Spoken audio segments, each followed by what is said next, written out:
Hello students, हम कर रहे थे आपका चैप्टर फोर्स एंड प्रेशर, जिसमें हमने लास्ट टाइम किया था liquid and gases exert pressure. और आज का हमारा टॉपिक है एटमॉस्फेरिक प्रेशर। तो let us start. You know that there is air all around अस।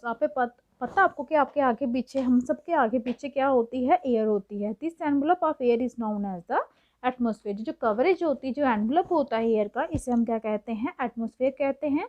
और जो एटमॉस्फेरिक एयर है, जो फैली हुई होती है बहुत किलोमीटर तक सरफेस ऑफ अर्थ के ऊपर, ठीक है। The pressure exerted by this air is known as atmospheric pressure. और जो प्रेशर इस एयर से प्रोड्यूस होता है, एक्सर्ट होता है, उस प्रेशर को हम कहते हैं एटमॉस्फेरिक प्रेशर। हमें पता है प्रेशर जो है वो किसके इक्वल होता है? Force per unit area. हमने लास्ट टाइम जो वीडियो की थी उसमें हमें ड्राइव किया था प्रेशर इक्वल्स होता है force per unit area. If we imagine a unit area and a very long cylinder standing on it filled with air, अगर हम ये इमेजिन करें कि यूनिट एरिया समझ रहे हो, 1 metre square, 1 centimetre square, 1 kilometre जो भी है, and a very long cylinder एक लेना है, स्टैंडिंग ऑन इट, उस एरिया के ऊपर खड़ा है, जो किससे भरा हुआ है? एयर के साथ। तो उस टाइम पे जो फोर्स ऑफ ग्रेविटी है ऑन द एयर, इस सिलेंडर पे, इस द, वो क्या होगा? उसका एटमॉस्फेरिक प्रेशर होगा। आपको देखिए फिगर 11.7 ये शो की गई है। ये जो एरिया है नीचे जो दिखाया गया है, ये यूनिट है। यूनिट है का मतलब है 1 सेंटीमीटर स्क्वायर भी हो सकता है, 1 किलोमीटर, जो भी है यूनिट है, ठीक है। और ये सिलेंडर सारा है। तो इस टाइम पे जो प्रेशर एक्सर्ट होगा इस सिलेंडर के ऊपर ड्यू टू एयर, उसे हम क्या कहेंगे? एटमॉस्फेरिक प्रेशर कहेंगे। बट हाउ लार्ज और small is the atmospheric pressure. लेकिन एटमॉस्फेरिक प्रेशर कितना बड़ा है या कितना छोटा है, ये हमें कैसे पता चलेगा? Let us get an idea about इस मैग्नीट्यूड, उसके साइज़ के बारे में, उसकी लेंथ के बारे में, क्या वो कितना होगा, उसकी क्वांटिटी जानने के लिए अब कुछ आइडिया लेंगे। अभी यहाँ पे आपको देखिए नेक्स्ट दी गई है एक्टिविटी। आपने क्या करना है? Take a good quality rubber का शक्कर लेना है। शक्कर होता है जो खींचता है अपनी side. It looks like a small rubber cup की तरह, ये फिगर में आपको शो भी कर रहा है यहाँ पे। Press it hard on a smooth plane surface, उसे प्रेस कीजिए एक हार्ड प्लेन सरफेस के ऊपर। Does stick to the surface, क्या वो सरफेस के साथ चिपक जाएगा? Now try to pull it off the surface, can you do it? अब उसे उस सरफेस के ऊपर से खींचिए, तो क्या आप उसे खींच पाएंगे? तो क्या होगा? व्हेन यू प्रेस द शक्कर, जब आप शक्कर को प्रेस करोगे, most of the air between its cup and the surface escape out, उस कप के अंदर और उस सरफेस के ऊपर जो एयर होगी वो वहाँ से एस्केप निकल जाएगी।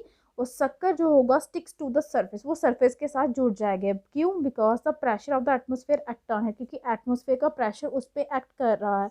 टू पुल द शक्कर ऑफ द सरफेस, अगर आपने इस शक्कर को उस सरफेस से खींचना है, the applied force should be large, जो आप फोर्स अप्लाई कर रहे हो वो इतनी ज़्यादा होनी चाहिए to overcome the atmospheric pressure, ताकि वो किससे ज़्यादा होनी चाहिए? एटमॉस्फेरिक प्रेशर से ज़्यादा होनी चाहिए। This activity might give you an idea about the magnitude of atmospheric pressure. ये एक्टिविटी आपको बताएगी किसके बारे में? किसकी मैग्नीट्यूड कितना होना होता है एटमॉस्फेरिक प्रेशर का। अब आपको पता होगा कि आप कितनी फोर्स अप्लाई करोगे तो एटमॉस्फेरिक प्रेशर उससे कम ही होना चाहिए। अगर आप फोर्स जो है एटमॉस्फेरिक प्रेशर से कम अप्लाई करोगे तो आपका जो वहाँ से आपका शक्कर था वो पुल नहीं होगा। इनफैक्ट क्या होता है?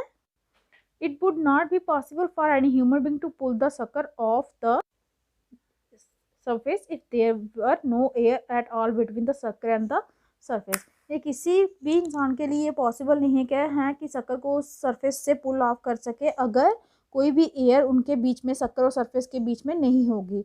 Does it give you an idea how large atmospheric pressure is? तो क्या आपको यहाँ से आइडिया मिल गया है कि एटमॉस्फेरिक प्रेशर कितना बड़ा होगा?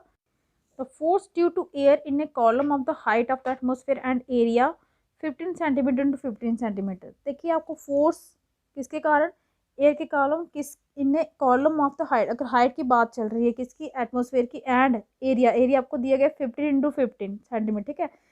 ये 11.19 फिगर में शो कर रहा है। Is nearly equal to the force of gravity. तो उस टाइम पे ये फोर्स किसकी इक्वल होगी? फोर्स ऑफ ग्रेविटी किसकी?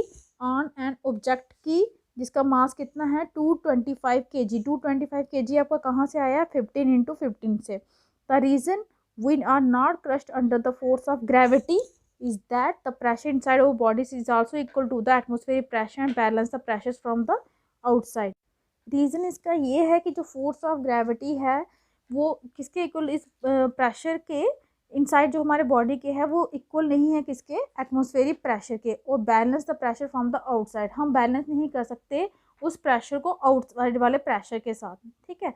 तो ये कहने का मतलब कि यहाँ पे जो फोर्स ऑफ ग्रेविटी है वो क्या है, प्रेशर है इनसाइड हमारी बॉडीज़ के अंदर जो है वो प्रेशर है, वो किसके इक्वल है, is also equal to the atmospheric pressure के इक्वल है। और balance the pressure from outside, और वो क्या करती है, वो बैलेंस करती है प्रेशर को, कहाँ से, जो प्रेशर कहाँ से आ रहा है, आउटसाइड से आ रहा है। तो ये तो था आपका एटमॉस्फेरिक प्रेशर का टॉपिक, यहाँ पे फिनिश होता है। आई होप कि आपको समझ आ गया होगा। एटमॉस्फेरिक प्रेशर का आपने यही याद रखना है कि एटमॉस्फेरिक प्रेशर क्या होता है, वो प्रेशर जो कहाँ से आता है, एयर से, एयर से प्रोड्यूस होता है, उसे हम एटमॉस्फेरिक प्रेशर कहते हैं। और एयर जो है वो हमारे ऑल हर जगह फैली हुई है, ठीक है। तो आई होप कि आपको समझ आ गया होगा। कोई भी प्रॉब्लम हो तो आप कमेंट बॉक्स में कमेंट कर सकते हैं। Thank you.